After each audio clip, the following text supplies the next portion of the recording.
ตลอดจนถึงปล่อยจานเกวัดนางวัดคนเข้ารองวัด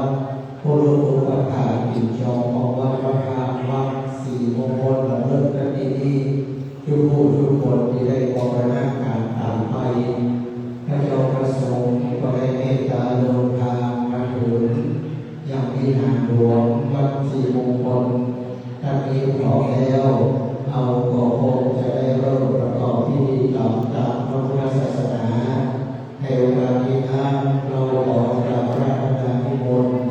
ท่านพระครูวินิจฉัยวัดรองเจ้าคณะตำบลภาสุขเสาเทโสเจ้าอาวาสวัดท่าดอนชัยได้เป็นประธานนำเอาท่านทั้งหลายจูนลูกเทียนบูชาพระรัตนตรัยเป็นประธานเบื้องต้นขอกราบพระอาจารย์ด้วยความเคารพครับสภาเอาท่านทั้งหลายได้ประนมมือขึ้นเริ่ม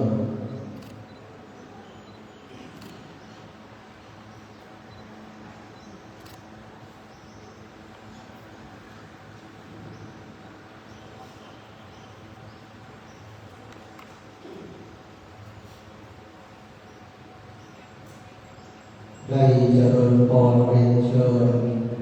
พวกกำนันโพธิ์สวภานีได้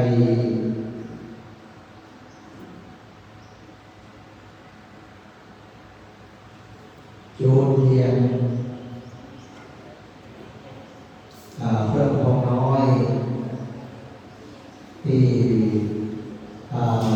รูปของหลวงปู่มาเจ้าขโมยแล้วก็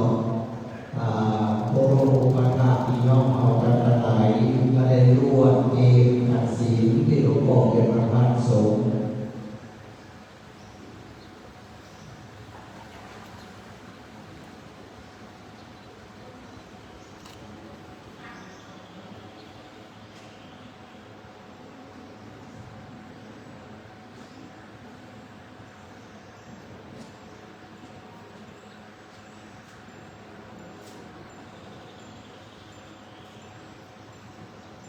ต่อไปพวกท่านทั้งหลายได้กล่าวคำบูชาพระรัตนตรัยว่าพร้อมกันเด้ออิมินาสังฆาเรนะพุทธังปุเชมิอิมินาสังฆาเรนะธัมมังปุเชมิอิมินาสังฆาเรนะสังฆังปุเชมิอะระหังสัมมาสัมพุทโธภะคะวาพุทธังภะคะวันตังอะภิวาเทมิ สวากขาโตภะคะวะตาธัมโมธัมมังนามัสสามิสุปฏิปันโนภะคะวะโตสาวกสังโฆสังฆังนามามิ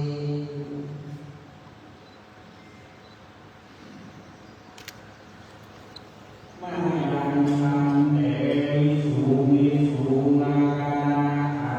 ยาอิสราเอลสังอัญญาสีล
สะนะโมตัสสะภะคะวะโตอะระหะโตสัมมาสัมพุทธัสสะนะโมตัสสะภะคะวะโตอะระหะโตสัมมาสัมพุทธัสสะพุทธังสรณังคัจฉามิธัมมังสรณังคัจฉามิสังฆังสรณังคัจฉามิ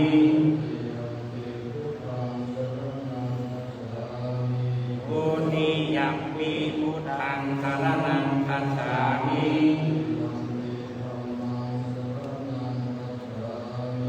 ปุถิยัมปิธัมมังสรณังคัจฉามิ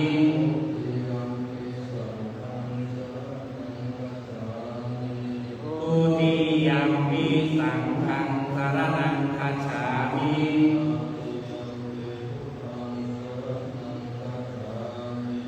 ตานิยัมปิพุทธังสรณังคัจฉามิ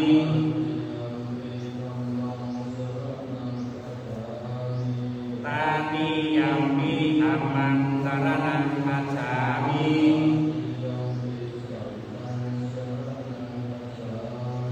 ตานิยัมปิสังฆังสรณังคัจฉามิ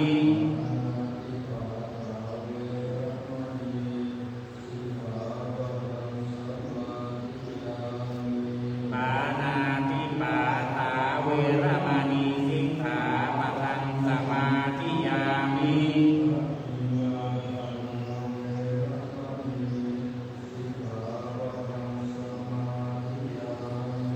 อาทินนาทานาเวรมณีสิกขาปะทังสมาธิยามิ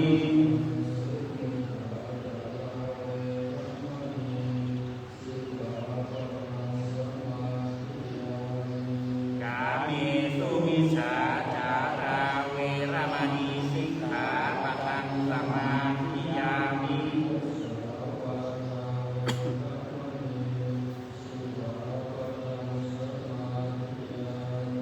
ภูสาวาจาเวรมณีสิกขาปะทังสมาธิยา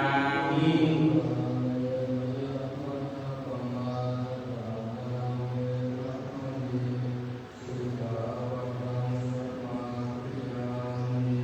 สุราเมรยามัจจปมาทัฏฐานาเวรมณีสิกขาปะทังสมาธิยามิ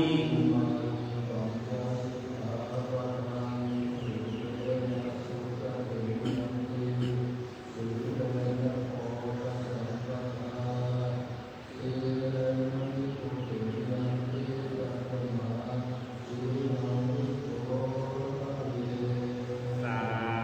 ธุสาธุสาธุ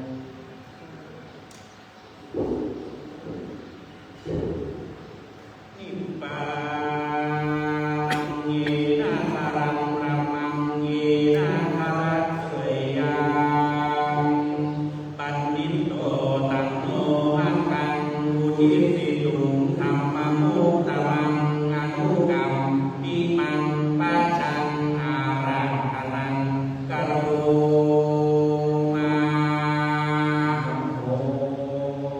ตัสสะภะคะวะโตอะระหะโตสัมมาสัมพุทธัสสะสุขังนามายิเตนังพุทธะเตถังนังเอตวะ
สัมมาสัมพุทธั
วัฒนาก็เจ้าญาติสุริโยรักษายังพระทานเจ้าข้าเรืองจิตตาจอมนายนาจามีข้าเจ้าตั้งข้อการนำตนทั้งสายโดยทางมาขออันเชิญตั้งเทวดาอันอาสาได้นาการมาเย็บประเทศบ้านเมืองหนึ่งหมายตั้งภูมิเทวดาชื่อเดียงานใส่สาราปะตารูปประจาใส่สีทุกกาหานีเมตตามาขออันเชิญเทวดาอิเตน้อมเนโมตนาตาตังทาอินตาวานโดดองค์การสร้างเดิมตั้งเจ้าเดิมกุโภจันโตชาตังสียังขายยังสีตัวมีวิธีนุมาตะภูมิอันมาไปตั้งนานรอนี้ตนจำบุญและตนจำมาตนจำน้ำยามาตาตั้งพยาบาลตนใจนำมาข้าวติดเตะป้าไปลงบนอากาศไปทำวัดกรณีสีทุกตั้งประมาณตั้งหนักห้ามกรมัยและในสวนข้าขออัญเชิญวันเจ้าเข้ามาสู่โมตนาตาซึ่งวาระกิยาตามาเป็นพิญาณจับจืออย่าได้มือหายอันภูคาตะหายจะได้มือตาไม่ตีคากระตานี่ยามนี่แม่ที่โยสังมิตสิโนวระโกทิอุเรมรังสักเสนังมหันติวิจัยโยสัมโพธิมาคัจฉิงอนันตัญญาโลพุทธโมตังปนามามิพุทธังตังปนามามิธัมมังตังปนามามิสังฆังโยโสภะคะวาสมเด็จพระเป็นเจ้าเลือดดวงใดอันสถิตแล้วเหนือแดนแก้วแดดไม่โกสไลผู้เกียรติจากไปผู้เต้าหากมันมีพระรัตน์เริงแก้วพระปัญญาแก้วชื่อสัพพัญญูตนเป็นผู้แก่โลกยอดเจยยานตัดกิเลสสันดานมุดหมอดเหียนสุดแก่เสียนยาราชีตนพยาปัญญาดียศมีความหมานอันจักขณาตนประเสริฐโลกโลกาอันว่าพระพุทธเจ้าตนปากแพ้ที่มาสุขายกรกับไปงั้นแก้วไส้สามสิ่งเป็นที่ยิ่งกว่าสิ่งใดพุทธังธรรมังสังฆังนั่นใช่เป็นที่ไว้แห่งใจจงสุขายกรมโนเพื่อกราบผู้นำเจ้านั้นแลสาธุกราบผู้โมกาสาสิริสุยิ่งมังคุตะตอโลดโลดลงพระอารมณ์มาพุทธาติปัตตนังไตรังแก้วแก้วทั้งสามอาการในมีอากา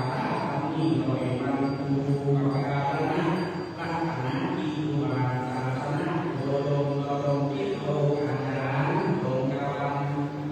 พฤหัสบดีที่1 เดือนพฤษภาคม 2564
เอกีพระผู้วังสันติบุญพระภูคำลงมีราชีนาแท้บาอาเจ้าที่มาหาไปแล้วก็เดินกันไปทุสักพาไปหายังก็หาก็ที่นั่งทำอยู่ก็หาจะรับนันตาก็หาจะลงมหาตะกุนก็ลงสมิงสายเอกก็ลงนอนเรือนมุนก็ลงทรงหน้าดินทองก็ลงน้ำหินคู่กาก็ลงใจกันเมตตาแม่ลงแถวร่างกาแม่ลงก็แก้วทรงภูกาแม่ลงป่าที่ปันแม่ลงก็อันปีที่กาก็ลงนุ่นแม่ลงผีทำมุสาก็ทันเศษเมืองแม่ลงตัวน้ำเสาอาลีก็ลงนุ่นแม่ลงตาที่หน้าก็ลงในก็กาก็ลงไม่มีแม่ลงกำแพงที่หน้ากาก็ลงดวงแม่ลงดวงโลกาก็ลงไม่แก้วแม่ลงดวงโลกาก็ลงอันแม่ลงยอนกำนันต่อและอดีอาจารย์รับเกวัดรำรับอดีคณะสัตตาผู้เคยส่งเราแข่งขันและคุยกับคุณต่อพระศรีมงคลดาบุญรัตนีก็เราได้เรื่องไหนนี้ก็ผู้เสมอแม่เป็นอย่างในหัวใจสักกาไปหาก็ไม่ส่งแม่ลงสู่ในหลวงก็ลงเงินแม่ลงที่หน้าการก็ลำลงแม่ก็ที่ใจเย็นก็ชูเงียงใจเย็นก็เราแต่นั้นมีพระสังฆาคุณไม่วิทยาใจกาใจมุสักกาไปหาแม่ว่าคุณกรุณดีกาก็การแม่ยอมนำนักออกก็ไปมือนำนักออกก็เราแต่นั้นไม่มีมันตัวหน้าขาอันธรรมดาผู้ปินกาไปมุสักกาไปหาแม่ก็ปัญญาวิกา